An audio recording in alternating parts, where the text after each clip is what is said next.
on bullying, all right?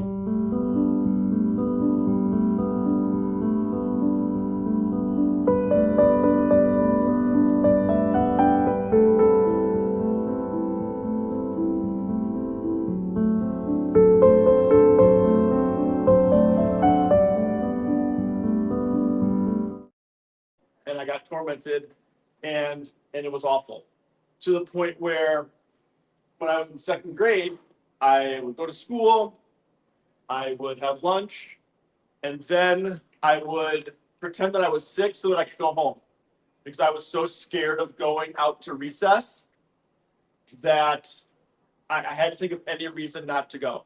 And I did this for weeks.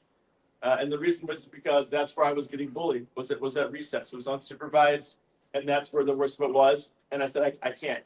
And so I would fake sick so I could come home from school, because I couldn't cope with it. All right. I would never wish that experience on anyone. I feel like being afraid is one of the worst feelings that you could feel. And I just, we have to do what we can to negate that. All right. So what I'm going to do, I'm going to go through, I just have a handful of slides here that are going to talk about what bullying is, what bullying is not. And I'm also going to be talking about what we can do to help prevent it, help our little ones cope when they're having issues with this, and also what to do if we feel like maybe our students are a cause of the problem. Because I know our angels would never do something like that. But the bullying is coming from somewhere, right? This is happening, and it's happening a lot. And as technology evolves, it's happening in new spaces and new places. So I'm gonna go ahead and get started here. Okay, so what bullying is a repeated intentional harm characterized by a power imbalance. Okay. This is one student or a group of students that are trying to exert their power on somebody else. I'm going to feel big. I want you to feel small. Okay. I want to let you know that I am better than you. So I'm going to do X, Y, Z to let you know that this is me. I am better than you. I'm going to make you feel this big. Okay. The one word that I want you to pay attention to is repeated. Okay. I have students, especially in elementary, that they'll come up, they'll say, Mr. Went, I'm being bullied. And I'll say, okay, tell me more about that. And they'll say, well, they looked at me funny today at lunch. And I said, did this only happen the one time? And they'll say, yeah. I said, okay, well, that's not bullying. Bullying is something that happens a single time.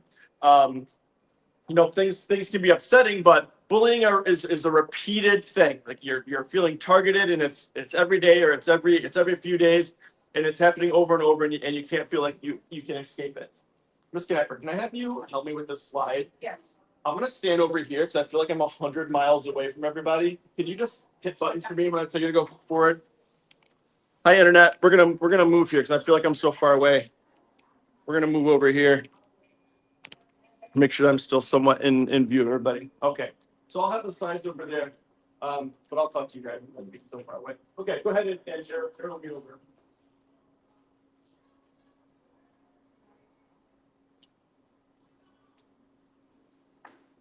Perfect, thank you. Okay, so those four main forms of bullying that I want to talk to you about, and one of those is around now. It wasn't around 30 years ago when I was in school. Okay, the four forms: verbal, which is name calling. You're stupid. You're worthless. You're whatever. X, Y, Z. Social and relational. That's exclusion. That's spreading rumors. Happens a lot. That happens a lot. Physical, hitting, stealing, damaging property. That's not one that we see as much.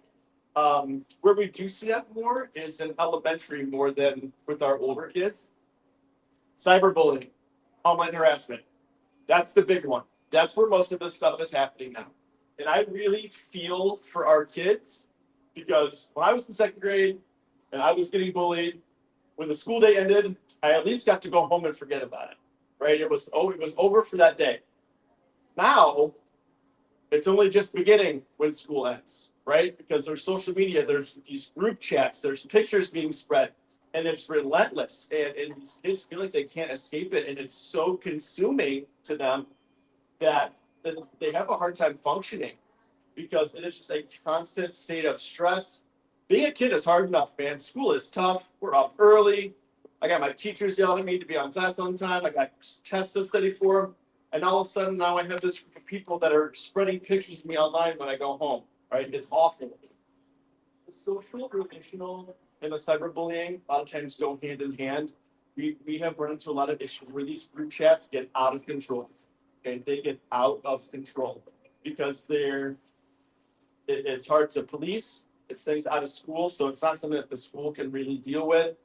And it really comes down to the parents, being diligent about how much technology use their kids are having, and B, teaching their kids what is appropriate social interactions and what is not. I always tell the kids at school, because they like to say, "Oh, we were just joking." Well, we were just joking, and my response is, if everybody's not laughing, it's not joking, right? If everyone's laughing except for this guy, it's not a joke anymore, right? It's bullying. You're targeting someone. They're not laughing. They're not having a good time. It's no longer a joke. It's involving someone else. Okay,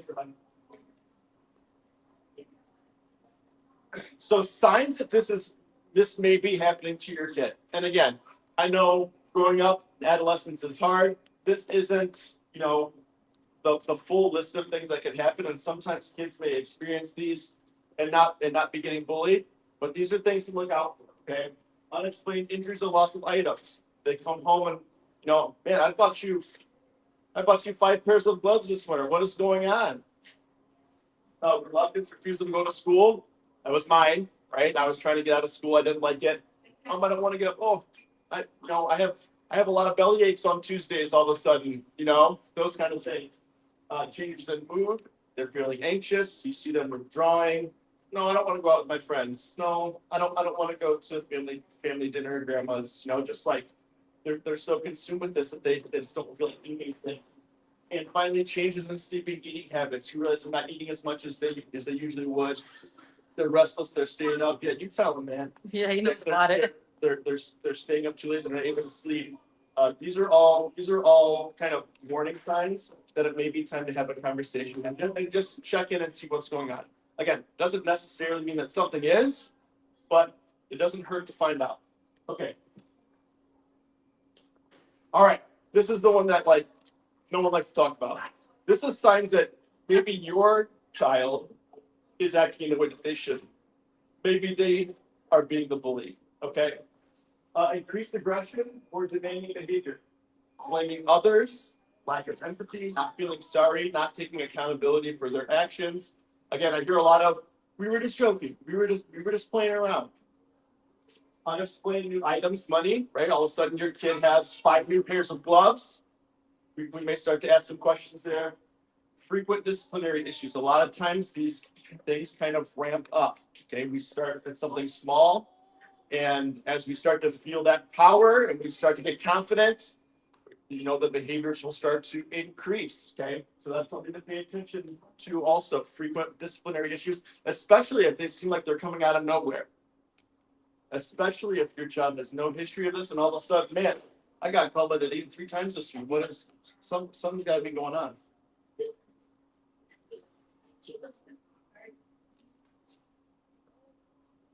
Okay, so what is our role? What can we do? The best thing that we can do is establish a culture with our family that allows us to communicate. Okay, my dad, we didn't have that. I didn't feel confident and comfortable reaching out and saying, "Hey, man, school sucks. I'm getting picked on. I don't feel good about school." I didn't have the tools. I didn't have the relationship at home with my family where I felt safe doing that. Okay, that is your primary job: giving your child and making them feel like they have the opportunity where they feel safe coming to you. And that can be hard, especially if you have teenagers, right? Our little kids will tell us anything. I have a 4-year-old and a 7-year-old, and I know everything that happens and everything else. I know who got in trouble. I know who lost a tooth. I know whose birthday it is. But when we have older kids, we have middle school and high schoolers, it can be like trying to get water from a stone to get them to tell us anything. You know, they're growing up, they want to be independent, they don't feel like they need us as much as they really do. Okay. And so there are some tools that you can use. There are some ways that you can communicate with them just to develop that communication with their child. Create a safe, calm space for disclosure. Ask open any questions like, what's the toughest thing about school? One of the worst questions and a habit that I've had to break myself for my kids is when my kid gets in the car at the end of the day, what do we all say? Oh, how was school today? And what do they always say? It's fine. Right, it's fine. Right? They could have had the zoo come to school. They could have held an alligator for the first time. They could have Rory, the Lions mascot, could have come to school, and they're just gonna go, you're fine. That's fine. Nothing special. Okay. When we ask questions to our students, we want to try to ask a question that doesn't have a yes, no, or a fine answer. Well, my kid is young, so this question is something that I can say with him, maybe not with older kids, but I'll say, okay, what is the hardest you laughed today at school? What was the funniest thing that happened in school today? Right? What was the hardest thing about school today? What was the best lunch you had this week? Right? You're just, those questions force something besides yes or no. Right? We're trying to get any kind of communication, because if you just ask how was school, and it was fine, they're not going to tell you that they got their lunch money stolen. They're not going to tell you that there's a group chat that's bullying them, because it's fine. I just leave me alone. Leave me alone. Okay. So we really want to work on finding questions that we can ask that are open-ended, that get those communications going. And again, if you've asked, man, what was the toughest thing about school this week?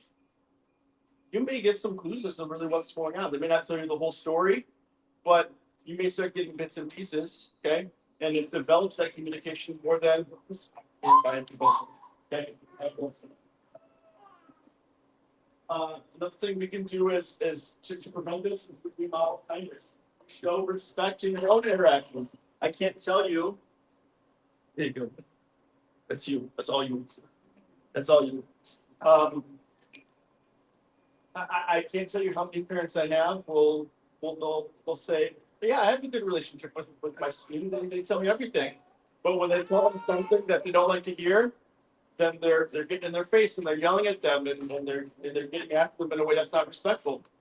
But that doesn't help. And I know we want what's best for our kids, and I know we want everything to go well for them, and we don't want them to make mistakes on this, but we have to accept that it's going to happen, and we have to be able to listen without judging and without coming down so hard on them. I'm doing cleanup high school. I talk to kids about the mistakes they make all the time. I tell them that school is an okay place to make mistakes. It's an okay place to make mistakes. But if we don't learn from them, then they are for nothing, right? That's what experience is. It's learning from your mistakes. It's okay to make some mistakes, but we got to figure out how to move past it and get better. That's what it's all about. It really is. Teach empathy. We discuss the impact of our actions. A lot of times these kids don't understand what making fun of this kid's haircut does to them. I have kids, not this year, last year, who had a hood up every single day. And I asked them what was up, and they said, I just don't like my haircut. I don't like my haircut. So they're wearing a hood till their hair grows back. Now, why did that happen? I'm guessing somebody said something at some point and they got self-conscious. Okay. It doesn't take much for a kid to get into their own head, right? We need to teach empathy. We need to teach kids that, man, your words have so much of an impact. All of your words. And that goes the other way too, man. Tell the kid, hey man, I love your haircut today. You have no idea the impact that could make on that kid. You really, it's so have those conversations with your kids. It's important. Everyone likes getting a compliment. Everybody. Monitor digital life, know the passwords, friends list, screen limits. This one's hard, right? We got those phones in our pockets all the time. We got a computer in our bedrooms. We got access to the whole world. But there's a lot of scary stuff out there, and there's a lot of things happening that parents don't know about. I'm not saying to go snooping through your kid's phone every night because I don't think that that's healthy necessarily. But there has to be a relationship where you feel, are comfortable talking about your kid about what they're doing online, and you're at least aware of who they're talking to on their phone and what websites that they're visiting. And like, you can't just stick your head in the ground and pretend that none of this is happening, because it is, and it's happening for everyone. The internet and social media is almost inescapable at this point, and there are so many influences out there that are moving our children in one way or another, right? I need you to be the influence. You need you to be the main influence in your kid's life, not some Instagram video game guy, you know? So just be aware. And I'm not saying take away all their stuff and don't let them on it, but also don't just turn your back to it and let, whatever happens, happen. Because what could happen is it could be a lot of really bad things. So your kid, you broke through that barrier. Your kid comes home and says, Mom, he did something to me. And this has been happening all week. He's been, untying my shoes every single day and laughing at me about it. And now the whole class is laughing at me about it. And I don't want to go to school tomorrow. All right. First off, good on you for allowing your kid to talk to you about that. Give yourself a pat on the back for that, because that's hard. That's a hard conversation for a kid to have. Okay. Now what do? Okay. So we stay calm and we believe what they have to say. Yeah, man, I'm so sorry that happened to you. That was probably really hard to have your classmates laughing at you for that. Okay. We document. We try to get the information we can have. It's really hard for me when I get a phone call from a parent that says, Mr. Went, someone's bullying my kid. I don't know who. I don't know what they're doing. I don't know where it's happening. I don't know when. But take care of it. Okay. If you can find out who and what and when and who was around, right? I love to talk to who was around, witnesses. If you can figure that out, then me and Mr. Nafford can get to the bottom of the problem immediately. We don't have to spend 2 hours figuring out all the details. Okay. And then you contact us, right? You give us a call. You talk to the main office. A lot of times the main office they'll take your message. They'll send me an email, and then I can get back to you. Okay. I have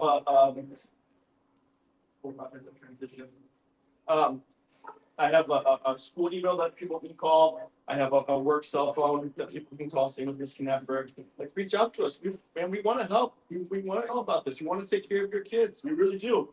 But you got to let us know, okay? And empower your kids to tell us also. There's so many situations where a kid will finally come to me and say that XYZ happened, and they'll say, yeah, this has been happening for 4 months now. Well, dang, man, that's 4 months is a long time to be feeling this way. I wish you would have come forward, after the first couple times this happened, because you didn't need to go through this for so long, right? It's okay to talk about it. A lot of the kids are worried about being a snitch. That's what they say. I don't want to be a snitch. They will call him a snitch after. Yeah. I have a boy. So they would call him a snitch. This happened a few years ago. Yeah. So when the school knew about it, they talked with the other guy and the boy, and then were calling my son a snitch. You are a snitch. You are a snitch. And then after that, whenever something happened, Daddy would come and say, "This happened, but please don't say anything to the school. Please don't call Mr. Abdullah. Please, that." Yeah. And after, if I call the school again, I noticed that he will never say anything more. Yeah. After that. It's hard. And it's hard, and that's why we need to. That's where we need to make sure that we're talking to our own kids, right? If every parent was able to have the conversation with their child about empathy and about being kind, then those things wouldn't happen. That's why it's so important. One of the hardest things about being a parent and being a dean is that we can only control our little ones, right? Like if I could pull the strings of everybody in here, it'd be beautiful. But I can't. We can control what we can control, and you can only encourage your students to do the right thing, and allow help and allow things to play out in the right way. But I do know that happens where students, they'll get called a snitch. So, but when that happens to me, then I address that with those students too. Okay. I might as well stop because it's gonna get loud here. If you guys want to take this, like a little intermission here, go fill up your coffee, grab 2 or 3 or 6 more donuts. And, we'll just start back up at, My bigger plate. I tell, that's why you just get multiple plates. We'll just start back at total 5.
company who focuses solely on bullying. That's what this is, a whole organization based on bullying. And there's statistics where 80% of bullying stops when somebody intervenes. It's empowered kids with the three keys. So it was delegate, distract, and direct. So we get help, we talk to a teacher, we talk to a team, we distract, so we interrupt what's going on. And then we direct if it's safe, saying, hey, I don't like I'm not cool with what you're doing, right? That one's more rare, right? That takes a pretty strong personality to do that. But it does help if the student wants to do that, it does help. Yes, can. Well, she was stating a point that, like, when the students follow him and they start telling him you're a snitch, and that push the other person, like, to stop telling the parents, stop telling the school Yeah. what's happening with him. Yeah. So I have suspended students for that, right? So students getting whatever. Tells the administration about a situation. So the person upset because they got in trouble. Just know all of a sudden they continue coming after, you're a snitch. Why are you talking about me? Why are you telling on me? And all this stuff. And I've had to send kids home. I know it's so sad, man. I know. I'm upset about it too. I've had to send kids home for that same reason because they're being relentless. Yeah, right there. They're being relentless. They're not letting this go. They can't accept that they made a mistake, and they can't accept that they made a mistake, and they continue to harp on it. So in that situation, I need your kid to come talk to me immediately. I need them to because they didn't do anything wrong. They didn't do anything wrong, and it's not okay that they're feeling this way.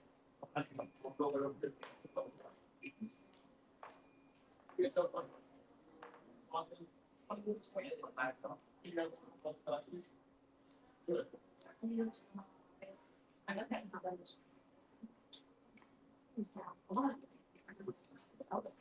In regards back to cyberbullying, which again is probably the largest version of bullying.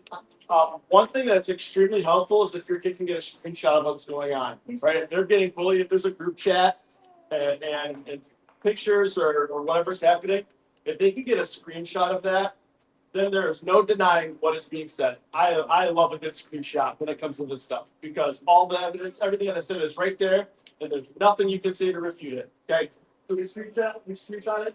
We block the sender. So if we're in this group chat, we can leave it. If it's one person, we can block that person. Right, we screenshot, we block that person so that it'll continue, and then we can come to the school, and you can also report to the platform. So if this is happening, a lot of times it's happening on Snapchat.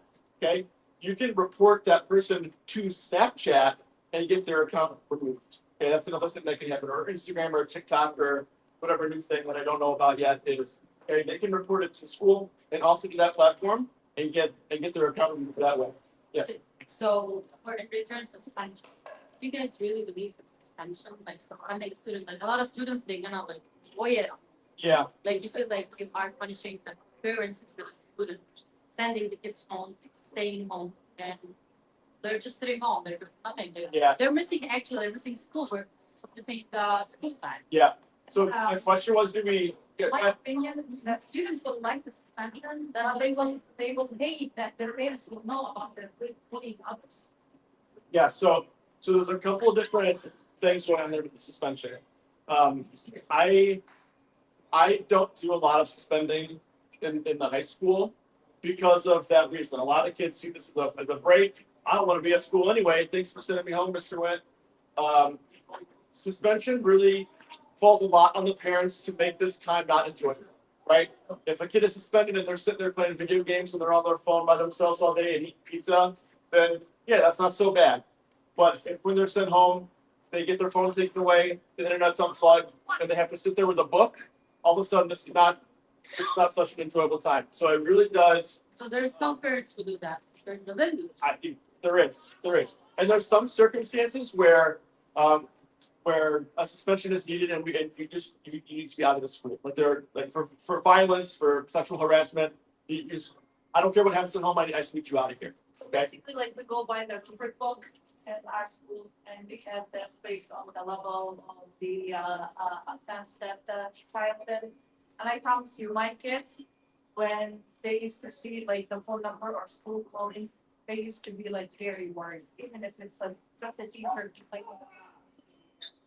It's because I always tell them, listen, the teacher has 32 students in class, teacher back to back. She's not gonna go and say, there's something happened for you to be like sent to the office or something that's going on. So that's why we need the help from the parents, the help from the parents showing the student that, listen, you did something wrong, let's be like, moving forward from it and think about it, and whatever happened, the consequence is gonna happen, what's next? That's what I talk to my students about at the office. Like I tell them, okay, the consequence happened, now what's next? And coming back from your consequence, what's gonna happen? What's next? Things that I can see. So I get consequence every day, but if there's no improvement, it's gonna be like kind of. So I had my friend, she talked to me about her daughter last year. So a boy hit her and she hit him back. And then they suspended her. Yeah. No, they suspended her. Okay, I'm sorry. so my friend last year, she told me about her daughter. Okay, so a boy hit her. So she hit him back and then they suspended her. And they told her you're not allowed to go to her, even though she was defending herself. Okay, so because many situations, they're not allowed to lay hands on each other. So if HES Academies have been serving the Detroit metro area for over 23 years, promoting academic excellence, leadership, and cultural diversity, ranking as some of the top schools in the state of Michigan. Our pre-K through 12th grade students enjoy tuition-free, state-accredited education by STEM-certified and highly qualified staff with no geographical restrictions, and with advanced placement, college dual enrollment, scholarship, and Arabic language programs. Noor International Academy in Sterling Heights at niapsa.org, Star International Academy in Dearborn Heights and in Canton at starpsa.org, Universal Academy in Detroit at universalpsa.org, and Universal Learning Academy in Westland at ulapsa.org. Join HES Academies today and enjoy a free Chromebook for every enrolled student.